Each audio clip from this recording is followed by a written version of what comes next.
report.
Hello, good afternoon and good evening to all of you joining us at the launch of the Global Initiative's latest report from the Ukraine Observatory, Caught in a Storm.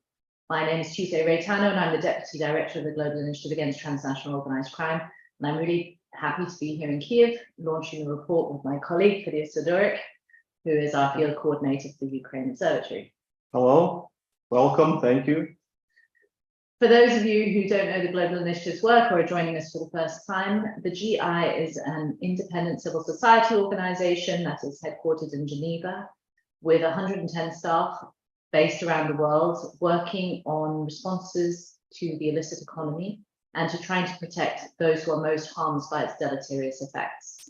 Our work spans policy-orientated research, advice to multilateral and bilateral institutions, and coordinating and supporting civil society actors who are working to protect those who are most vulnerable. We have had a presence in Ukraine since shortly after the Russian invasion. Fadir has been our champion and spearhead of a growing field network across the country, and we analyze this unfortunate conflict as a catalytic event that is having ricochet effects across the illicit economy across the world. So you may have seen reports that we've published around, for example, the Wagner Group, looking at both how the Wagner Group is creating illicit financial opportunities to support the war effort on the Russian side. We have had publications, including our first report that looked at the evolution of the illicit economy over the first year of war. We've had thematic studies looking at arms control and arms trafficking and human trafficking. Shortly after the launch of this report, which is our first in-depth political economy study of the port city of Odesa, we will have further research that is looking at the evolution of conflict and beginning to propose some suggestions on how Ukraine may be able to strengthen their fight against organized crime and to mitigate some of its impact that it's having at a time when the people of Ukraine are both fighting and vulnerable. We have a video to play first, which will give an overview of our latest reports, and then we will be very pleased to be joined by some of the experts who are featured in the video to answer some questions. We do invite any of our audience to please put questions into the chat in Zoom, and they will be filtered through to us on the screen. We will then try and assimilate and control those questions since we only have an hour to discuss. So thank you all again very much for joining us, and we're ready for the video now, please. It's May 2019. Customs officials at Odesa port open up a container from Colombia. The shipment lists construction materials, pallet after pallet of paint and varnish. Nothing out of the ordinary, or so it seemed.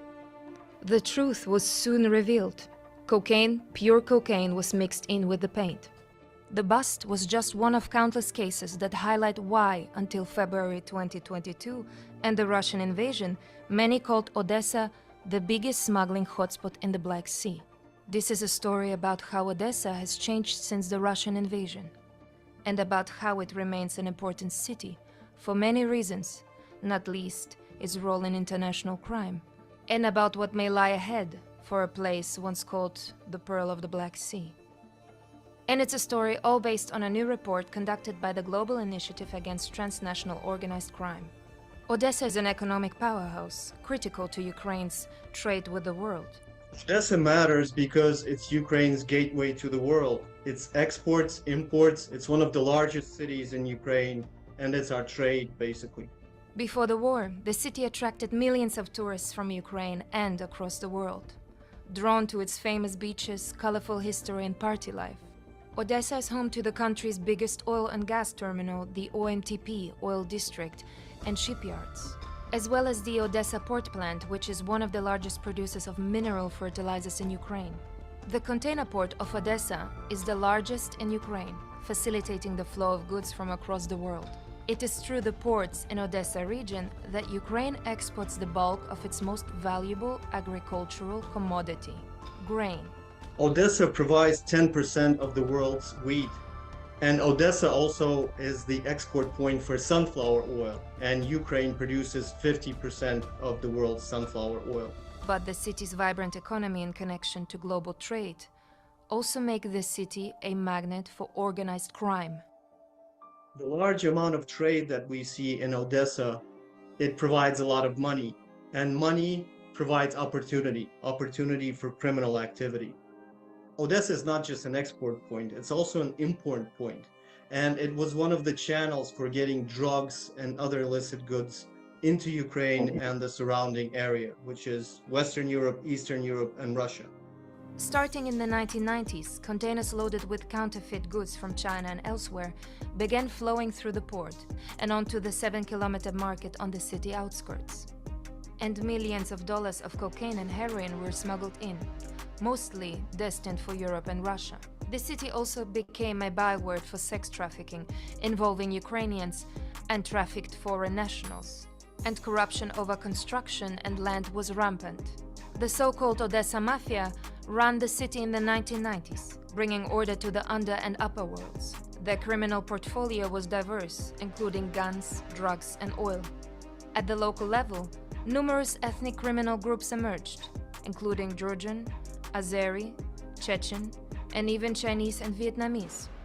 Each had their own sphere of influence, with control wielded by powerful criminal leaders.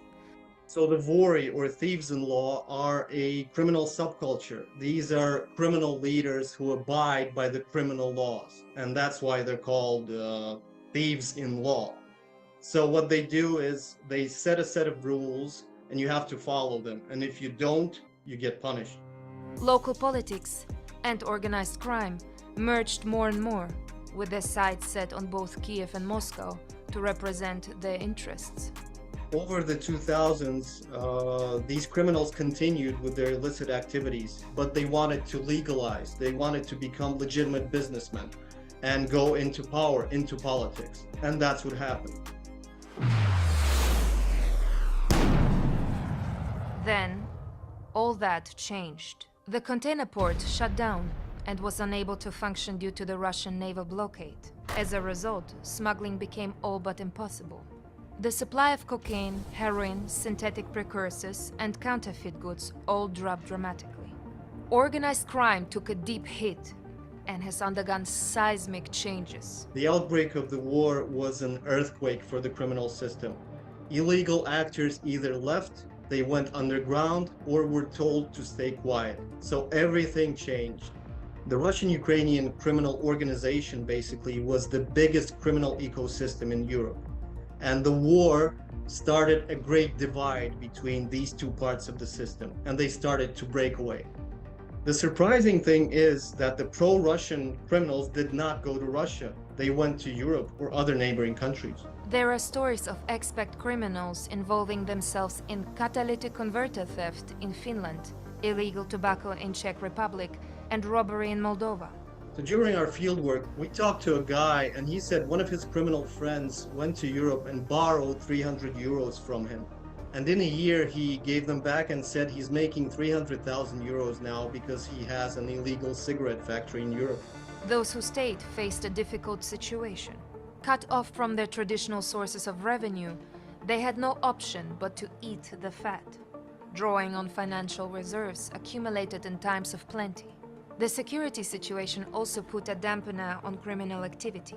The massive expansion of checks and patrols in the early days of the invasion, when it seemed like Odessa might soon come under attack, led to a drastic decline in street crime. What about the sex trade, for which Odessa had become notorious? So since the war, no tourists have been arriving in Odessa, and this has led to a drop in demand of sexual services. And it was, for the sex workers in Odessa, it was much harder to operate. So what happened is that many have left the country. And what happens next then is that as a result of the war, women face economic desperation and they are forced to turn to sex work.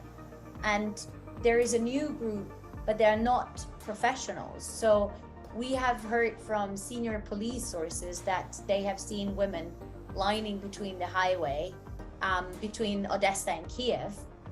And also because other forms of organized crime have shrunk, human trafficking has become a very interim viable economic sector. And what we know in general is that wars and conflicts, they have long been found to drive human trafficking vulnerabilities and exploitation. So our concern is that because of the economic situation and the war, the situation of human trafficking in Odessa is going to get much worse. What about guns? Another notorious exploit of Odessa. Even weapons trafficking, a specialty in Odessa, did not see the surge expected, but the trade remained suppressed. According to one underworld source, criminals would rather have the weapons to use against the Russians than sell them. I think one of the main concerns for the West is the danger of weapons getting out of Ukraine from the conflict and going back to Europe. Our fieldwork has shown that this is not the case, at least at this time. The reason is that at this point, it's vital that Ukraine receives more weapons. And we have a saying in Ukraine that we water our flowers with oil, which means that the people tend to keep the weapons close by, buried underground. And the difficulty of moving weapons and the low profit margins were also cited as reasons for lower trade. But it wasn't all bad news for organized crime in 2022.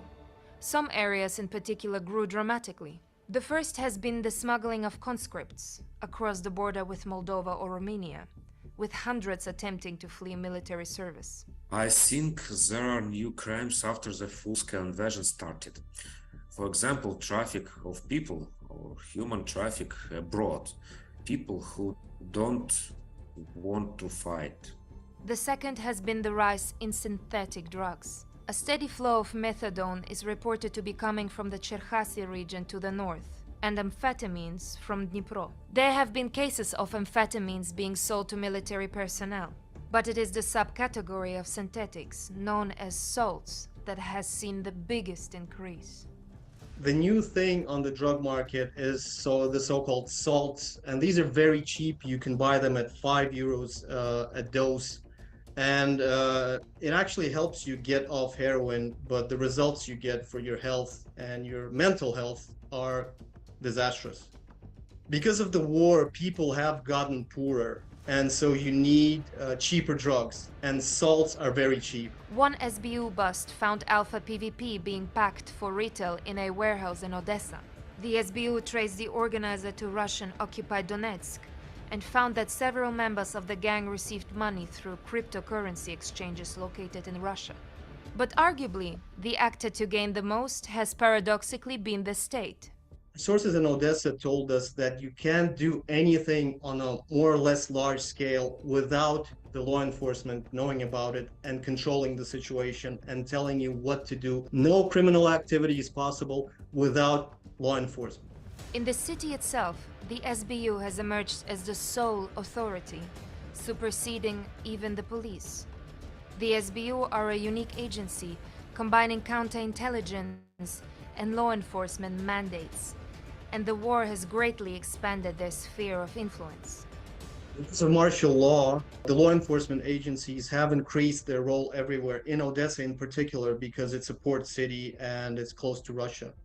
But the increasing power of these law enforcement agencies, especially the Secret Service, the SBU, may be a risk in the future. And the SBU is one of the agencies that has not seen any reform in Ukraine. And that's where the danger lies. Will the SBU use its new powers to do something good? Or will it use these powers to do something that would be considered not good? This is no radical departure, but a continuation of an existing trend. The SBU and the police have long been the ultimate arbiter of criminal dynamics in Odessa, with matters discussed and settled in informal ways, sometimes even out in the open. At the center of the management of organized crime in Odessa is the book market, universally known as the book. Despite its name, there are few books on sale. Instead, many of the stalls stock foreign branded cigarettes, sweets and detergents, much of which is contraband. This may seem strange when you consider that the headquarters of the SBU and the police are on the same street, until one understands the real purpose of the book. The book market, situated in the center of Odessa, just called The Book, is a special place. It's where everyone meets everyone to discuss issues and resolve problems. It's where the criminals and the SBU people and the prosecutors and the police meet over coffee and, kind of decide what to do with the city. The changing political power dynamics have also brought Odessa's established powerhouses under threat. Mayor Gennady Trukhanov has been one of Odessa's most recognizable figures since he took charge at City Hall in 2014. He's maintained widespread support among Odessa residents, despite allegations of land misappropriation and embezzlement centering on the old Cryan factory and revelations stemming from the Panama Papers in 2016. Trukhanov is a very peculiar person because he has been accused of having affiliations to the mafia. He has been proven to have several passports, and he is now facing charges and was forced to stay at home because there was a court decision for him to do so. Another member of the Odessa hierarchy to find themselves under pressure has been Vladimir Galanternik, an Odessa-born businessman and allegedly a close associate of Trukhanov, who stands accused of running a criminal organization. Allegedly, Galanternik is one of the big guys, one of the heavyweights in the Odessa underworld. And he has been ruling this underworld for quite some time. But now he's losing his influence. Again, allegedly. Trukhanov and Galanternik were considered by many to form Odessa's Big Three, along with Alexander Angert, the so-called Angel of Odessa, who ran the underworld in the 1990s and early 2000s. Now with Angert sick and Trukhanov and Galanternik under intense investigation, there are signs that the old guard may be on the way out. Our sources are telling us that the old guard is basically out, and then that the new guard, the new people on the block, don't want to be criminal. They want to be legalized businessmen. So the old Odessa, the old criminal Odessa is basically gone, a thing of the past. What about the future? What does the future hold for Odessa? I think it all depends. It all depends on the port reopening. That's number one. The second, will this big rift between the Russian and Ukrainian criminal systems persist, or will it be business as usual? And the third, will Odessa retain its role as one of the criminal centers of Eastern Europe? As 2023 has progressed, Odessa has found itself increasingly drawn into the dynamics of the conflict. There is some agreement, though, about what will happen next. In our fieldwork for this report, all sources agreed that the return of ex-soldiers, including those who have developed substance addictions, would be the most destabilizing factor in the near future. We've heard a lot about the concerns by a lot of people on the soldiers returning back from the front line. What will they do? How will they act? How will they react? How will they reintegrate into peaceful life? Will they maybe become part of the criminal world? And that is something we need to worry about. I think after the war, unfortunately, the crimes will be returned to Odessa region. But I hope that Ukraine will overcome the crime and corruption after the war. The old lines are being erased, the new ones yet to be drawn.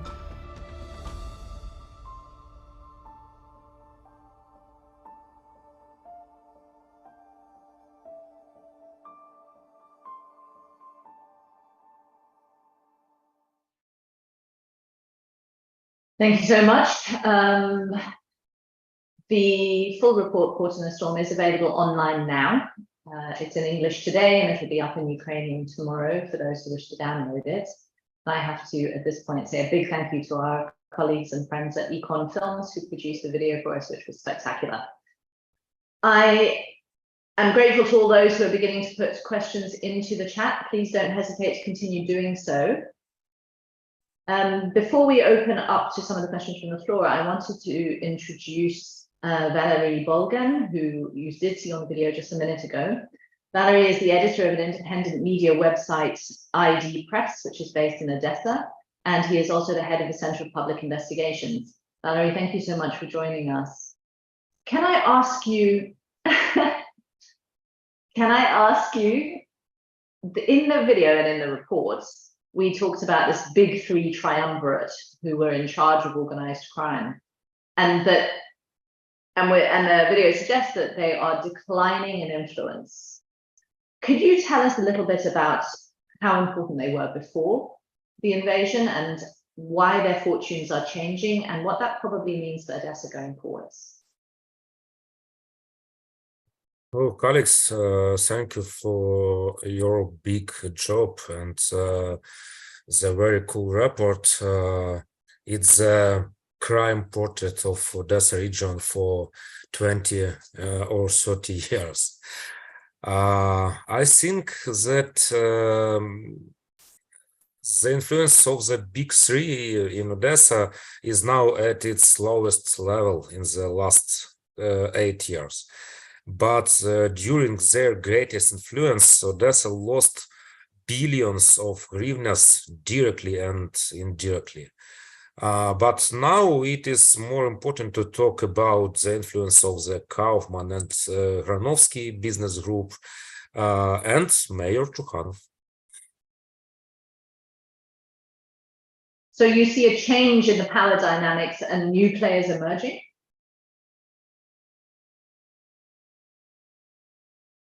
Ми бачимо зміни в системі влади і нові гравці з'являються, так?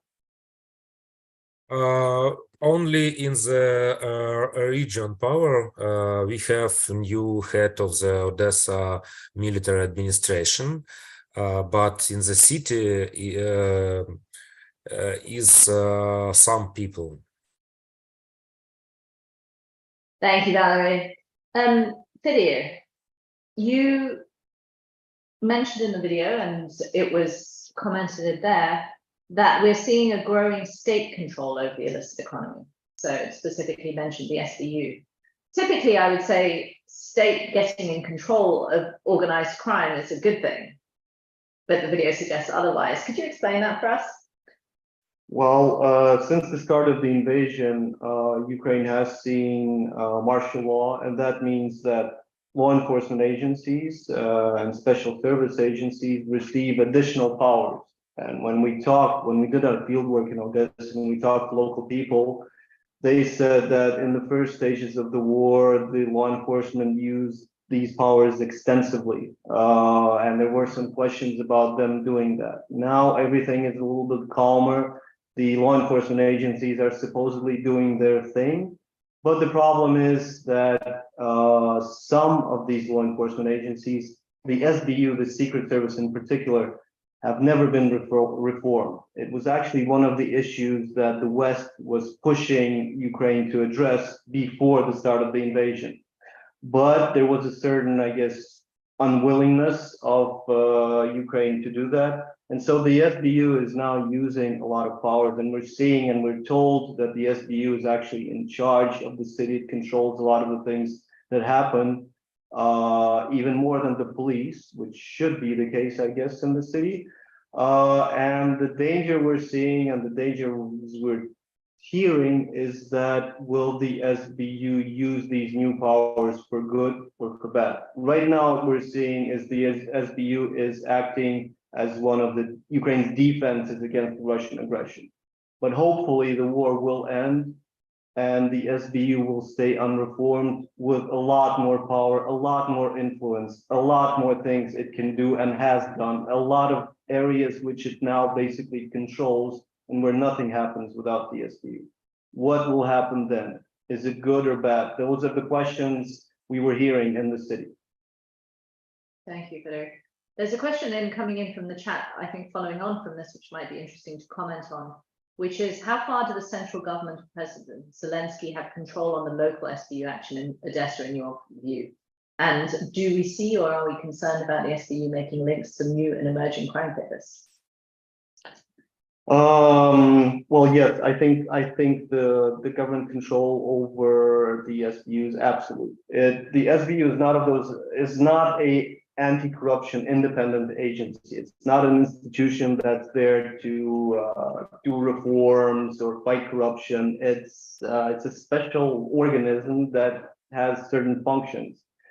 And the head of the SBU is appointed by parliament and the president, so it's under direct control. And I think that from our field work, we've learned that like we said in the film, nothing happens without law enforcement knowing it. In Odessa, what we're told, the most important law enforcement agency is the SBU. So nothing happens without the SBU knowing about it. If you take high-ranking or mid-ranking illegal, illicit activity, law enforcement before the invasion, and we think we hear during the invasion is a part of it. So I think the links between illicit crime, organized crime, and law enforcement agencies, and the SBU in particular, exist.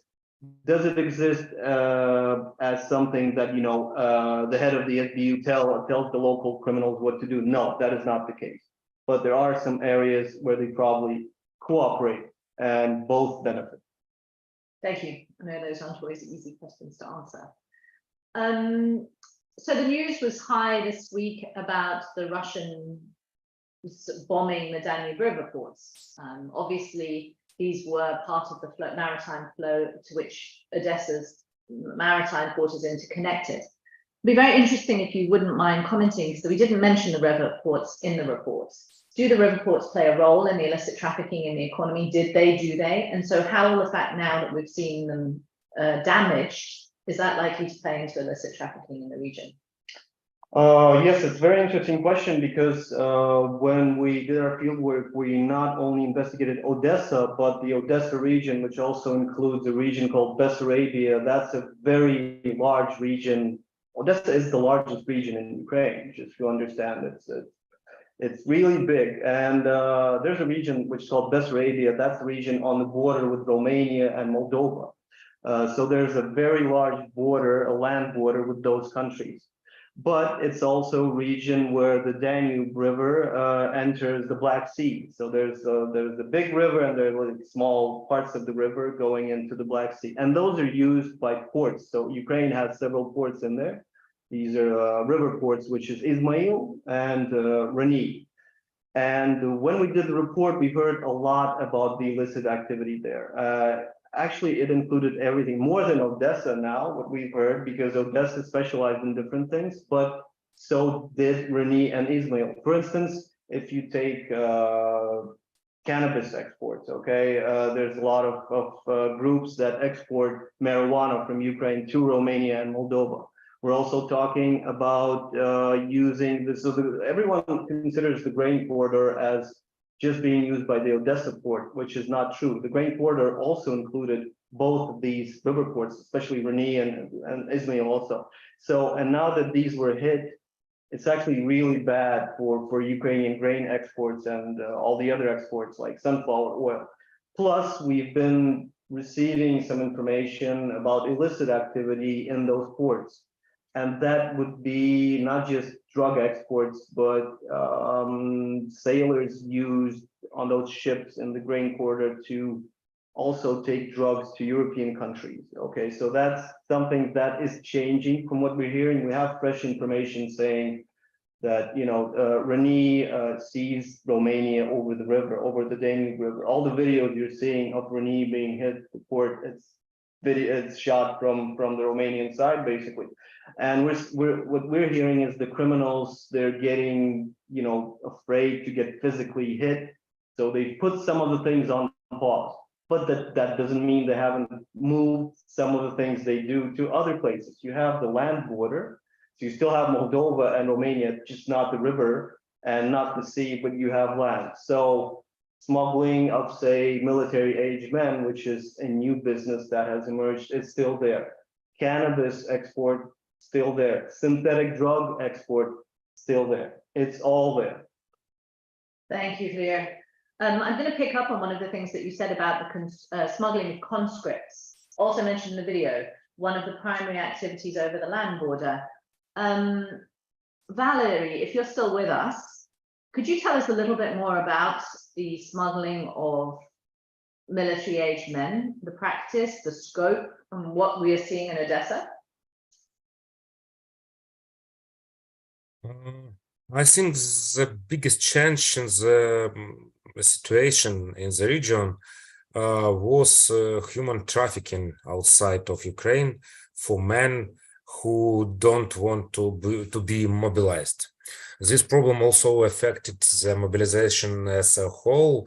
One evader can pay from $3,000 to $15,000, and the total number of people who bought exemption from the army or left the country in this way is measured in thousands only in Odessa.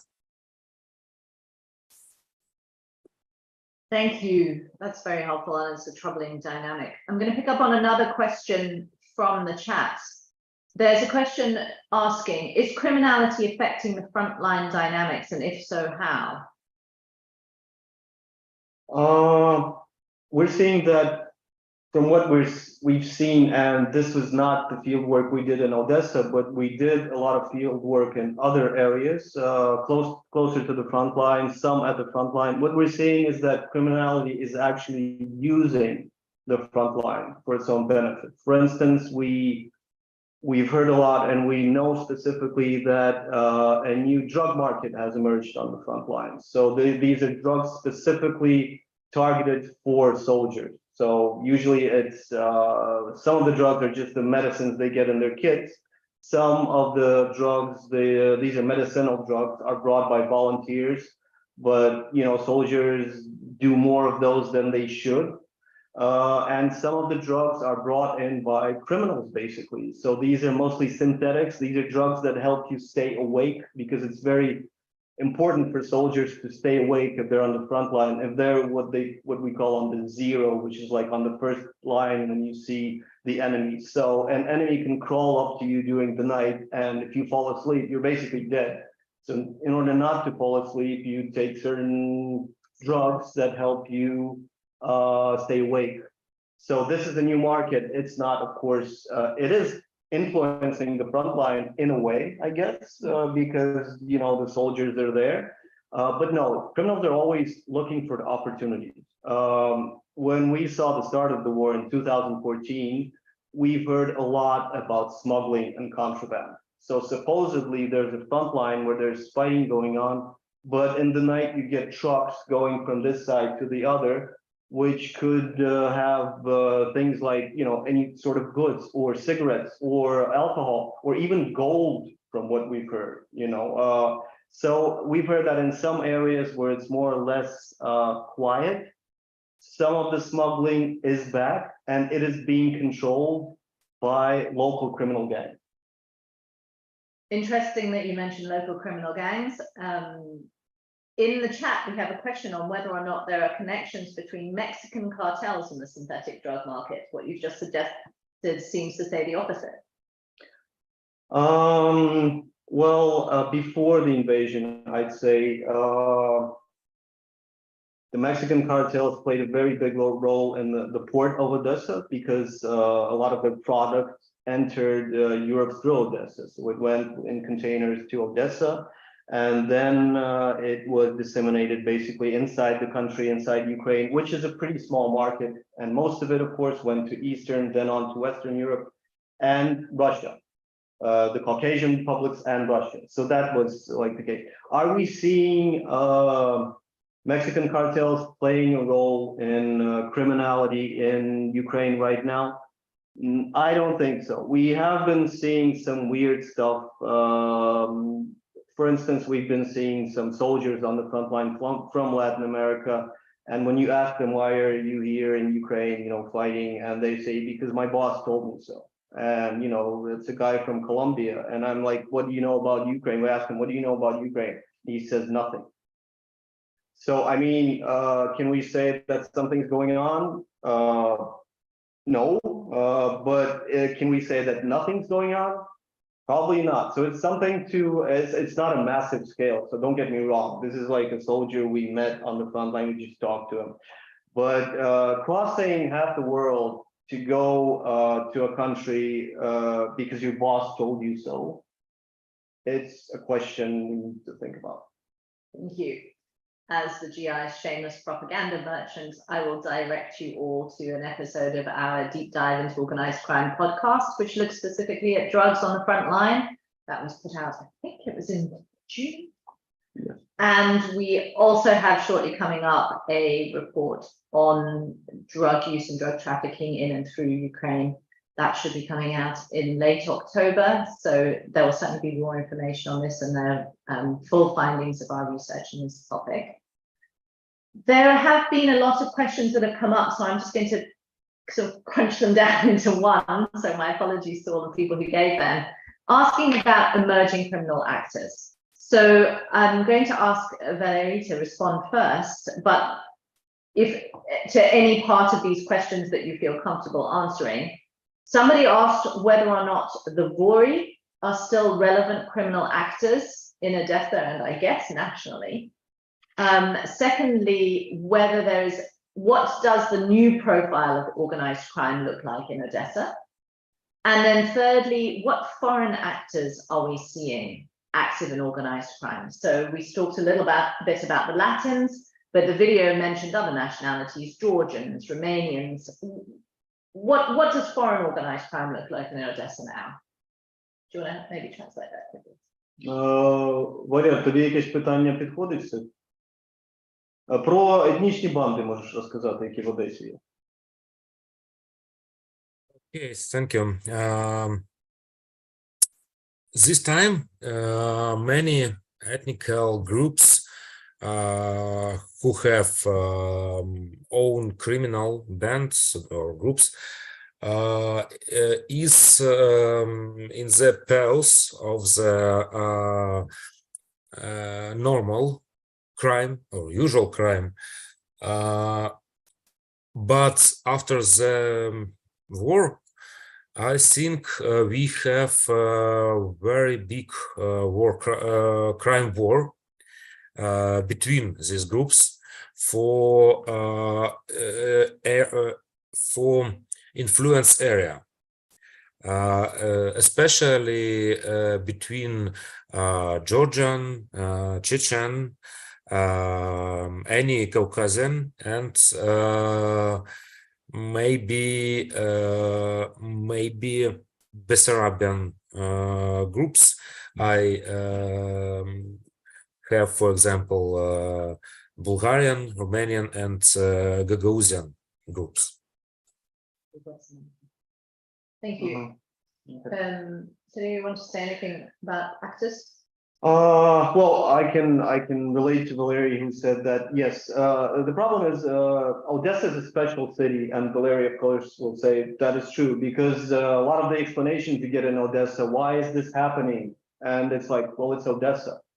And one of the things about Odessa, it's a very multi-ethnic city. It's plus the region is very multi-ethnic. So the specificity of the Odessa region is that unlike in most of Ukraine, a lot of the gangs, the criminal gangs in the region are ethnic. So the only thing that keeps them together is the ethnicity.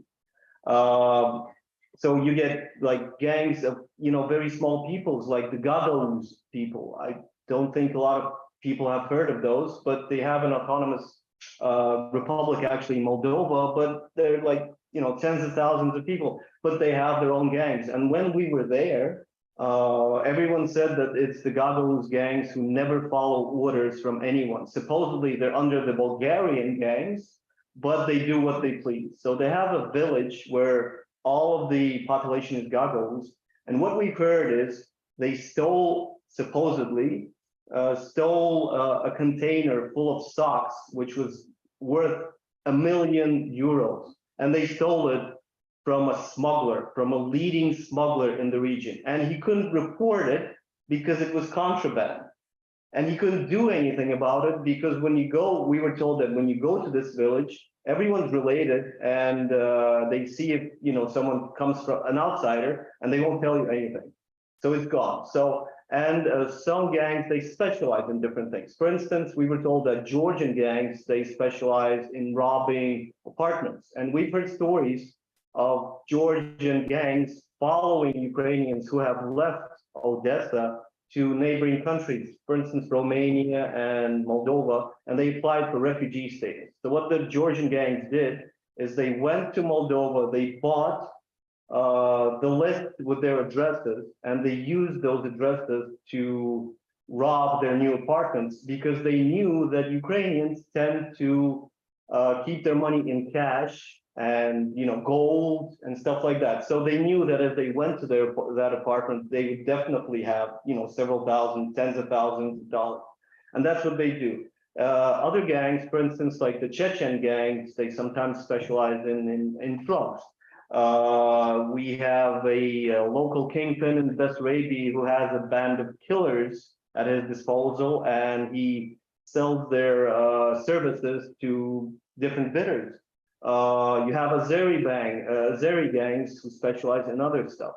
So yes, it is a peculiar region, and new players always emerging among these ethnic groups.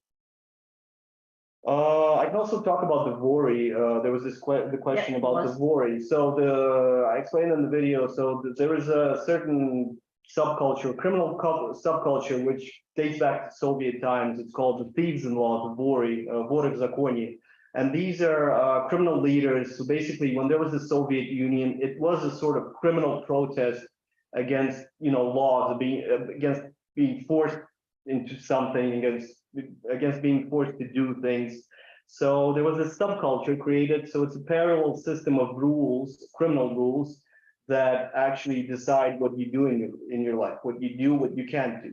And a lot of those criminal leaders, when the Soviet Union collapsed, they basically were free. And so they started taking over a lot of the markets, a lot of areas where you could make money. And but what we've seen is that right now, for instance, the Vori culture in Odessa was very strong. They had like legends in there.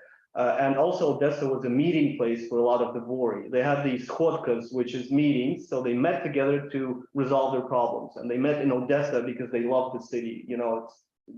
It's rich, it's the sea, they like it. And it was a center. But right now, what we're told is that law enforcement has basically told the Vori, leave and don't do anything. So physically, there is not one Vor left in Odessa, from what we're told. Plus, there was another interesting development because the Ukrainian Vori, when the Russians tried to use the Vori and the Ukrainian criminals at the start of the war to revolt, the Ukrainian Vori said no. And they were actually breaking the code because one of the rules you follow when you abide by the code is you never help the state. And what the Ukrainian Vori said, yes, you can help Ukraine. So it was surprising. Indeed. Let's talk a little bit about responses, maybe. There have been some questions looking at why it is, first of all, Odesa port, which is so large, commercial, influential an institution in the Ukrainian economy and in the global economy, was allowed to become so important in illicit trade. And secondly, what can we do now? I mean, there's an opportunity, there's a lull. What can we do in terms of building capacity, tackling corruption, building stronger institutions so that there's less space for criminal activity and corrupt activity to return after the war? Well, answering the second question is hard. There's not a unique formula or a formula you can have in Odessa, but I think that when we talk about the dangers of government and law enforcement institution taking over the city, basically, it's not just a danger, it's also an opportunity, because they are in control, basically. They've shut criminality down. And this is an opportunity for them to basically restore order in the city and never let the criminals back into power again. It is an opportunity, but historically, of course, this has happened before. There were special forces sent to Odessa by the central government to tackle crime and destroy it, and they did. And the next day they left, it was the same. So can it be done? Yes, but there needs to be political will, and law enforcement needs to understand that law enforcement and criminality are opposites and not just part of a system that feeds all of them, I think. Yeah, absolutely. Valery, can I ask you the same question? What do you think needs to be done to prevent organized crime, particularly in the ports, and in the state institutions, and can it be done? Valery? It's a me question. Питання, що зробити в Одесі? I understand. Thank you. I think the first step is victory of Russia, and the second step is all Ukrainian processes for anti-corruption system and end of the anti-corruption reform. Because we have only any years for work NABU,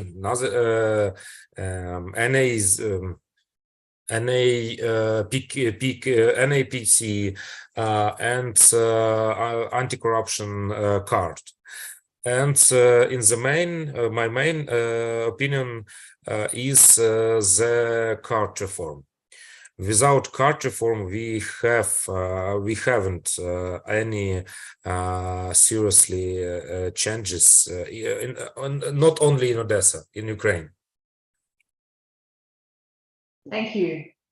So, I mean, a lot, staying on the issue of responses in our last few minutes, there's a question that's come in, and a lot of the foundation, of course, of any response to crime is legal frameworks. So, and we've been talking about this a lot in town today. Do you think that Ukraine's legal frameworks and criminal law are well positioned and adequate to respond to organized crime? Yes, I think what we've been hearing from different people who we talk to during these days and during our field work, in Odessa included, is that the laws in Ukraine are fabulous. I mean, they're like one of the best in the world, just like our constitution. The problem is, where are the constitutional rights that are in the constitution, and where are the laws when you need them, so to speak?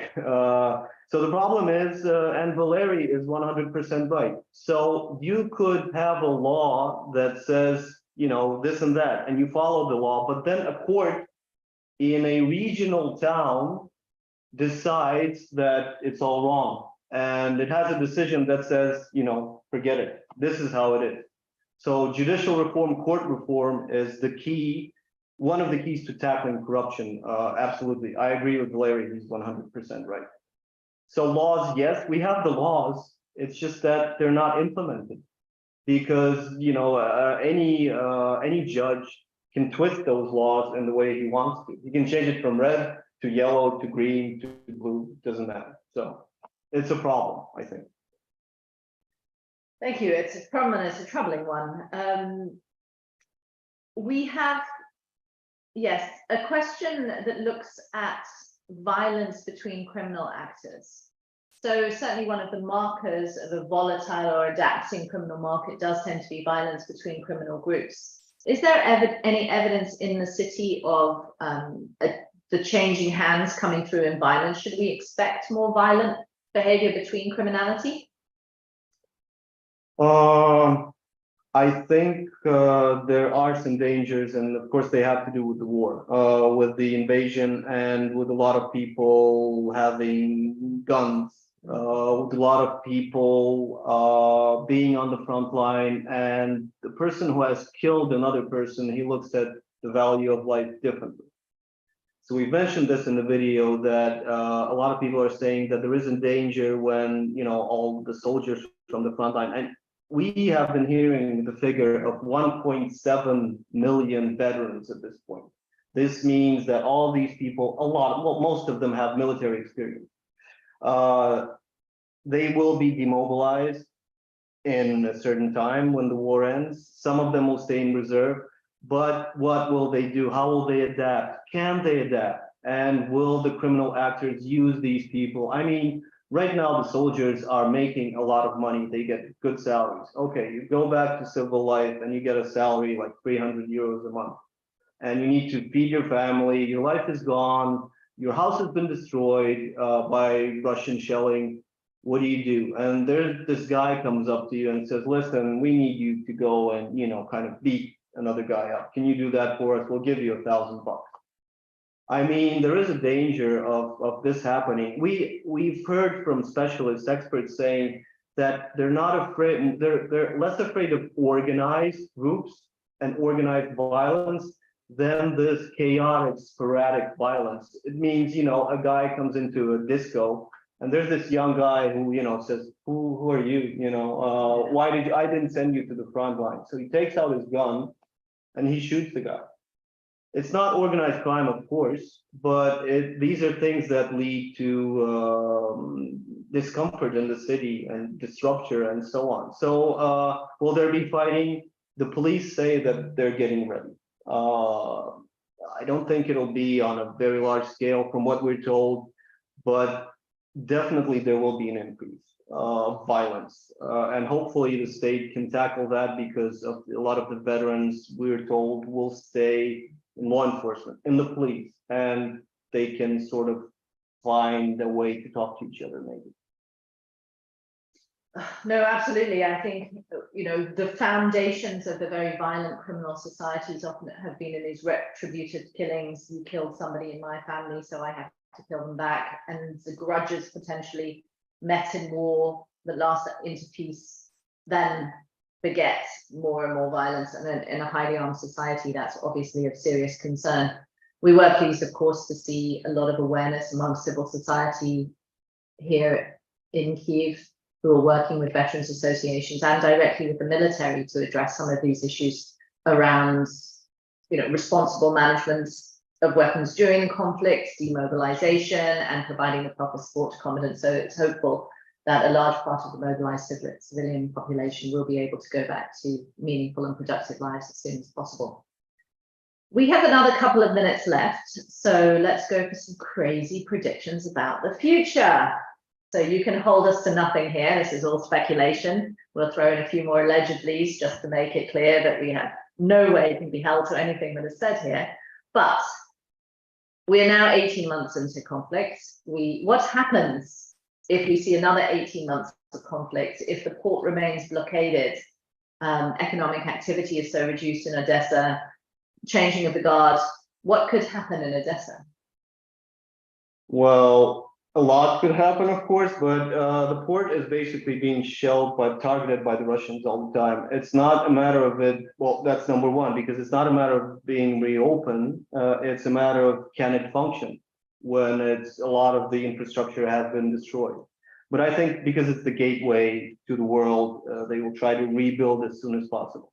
I think that and you should read the report because this is a very important part of the report. Will the rift between Russian and Ukrainian organized crime persist? I think that is the main question, because if Russian organized crime returns to Odessa, and some of the Odessa criminals were telling us, let them try, we won't let that happen. But if they do, it'll be business as usual. And Russian crime, its specificity is it tends to gobble up everything. It doesn't leave any room for competition. So if Russian organized crime comes back to Odessa, it'll be Russian organized crime Odessa. It won't be, Ukrainian, blah, blah, blah, whatever. It'll be Russian again.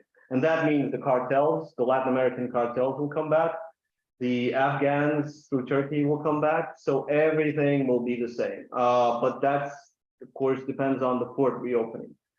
Plus, what do we do with the Danube River, the ports in there? They have been destroyed. Basically, that's part of the infrastructure. Well, the criminals use those again because they have the opportunity, and they've now set up new channels of doing stuff. So it's all there. The infrastructure for criminals is already there. Will they use it? Will the government let them? Will, the international community let them? I think that's the biggest question. Okay. And Valerie, last question to you before we close. Total speculation. Discussions in Kyiv this week have been around parliamentary elections that are scheduled for 2024. First of all, do you think elections will take place? And if so, who will they vote for in Odessa?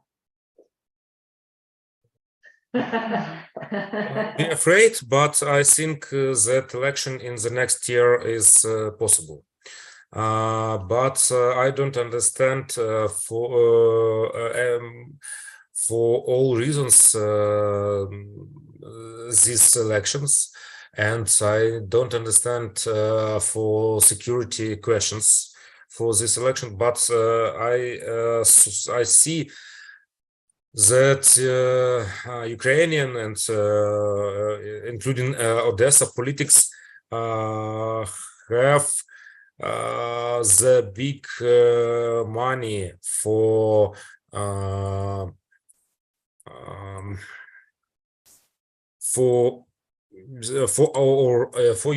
his party, for his staff, so I think that elections will be in the next year. Thank you. We are going to wrap up and close this presentation now. My apologies to all those who submitted questions we couldn't answer. There was an excellent question around human trafficking and human trafficking trends and dynamics. There were some really interesting comments around reform of key institutions, about the role of the international community, and whether or not, what kind of assistance Ukraine should be asking for to support the control of organized crime, both in Odessa and nationally. So I apologize to those of you whose questions came in and that we didn't have time to answer them. We would be more than happy to take written comments to our emails. There's contact information on the website, there's contact information on the report. So please do take the time to read the report, give us any feedback that you have, and we look forward to any engagements following.